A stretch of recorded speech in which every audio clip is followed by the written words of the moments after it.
King এর title প্রকাশ, জন্মদিনে চমক দিলেন শাহরুখ খান। বলিউড বাদশাহ শাহরুখ খানের জন্মদিন মানেই ভক্তদের জন্য এক অন্যরকম উৎসব। আর এবার সেই আনন্দে যুক্ত হলো নতুন এক চমক। নিজের জন্মদিনে ভক্তদের জন্য উপহার হিসেবে শাহরুখ ঘোষণা করলেন তার নতুন সিনেমা কিং এর টাইটেল।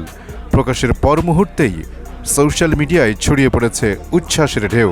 নিজের অফিসিয়াল ফেসবুক পেজে কিং এর টাইটেল ভিডিও শেয়ার করে শাহরুখ লিখেছেন, শত দেশে বদনাম হয়েছে আমার, দুনিয়া একটাই নাম দিয়েছে কিং। সময় এসে গেছে, দেখা হবে 2026 সালে প্রেক্ষাগৃহে।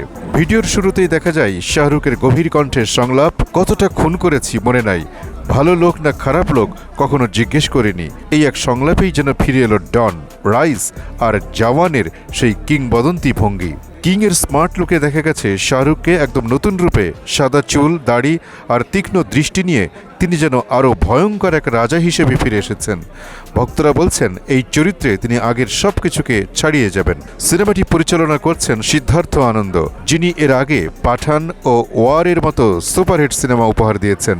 ছবিতে শাহরুখের সঙ্গে অভিনয় করবেন দীপিকা পাড়ুকোন, অভিষেক বচ্চন, সোহানা খান ও অভয় ভার্মা। জানা গেছে অভিষেক বচ্চন থাকছেন মূল ভিলেনের চরিত্রে, আর আরশাদ ওয়ারসি অভিনয় করবেন একটি গুরুত্বপূর্ণ ভূমিকায়। কয়েক মাস আগেই শুরু হয়েছে ছবির শুটিং এবং 2026 সালে বিশ্বব্যাপী মুক্তি পাবে কিং। কিং নিয়ে ইতোমধ্যেই শুরু হয়েছে তুমুল আলোচনা। ভক্তদের প্রত্যাশা শাহরুখ খান আবারও প্রমাণ করবেন কেন তাকে বলা হয় বলিউডের আসল বাদশা।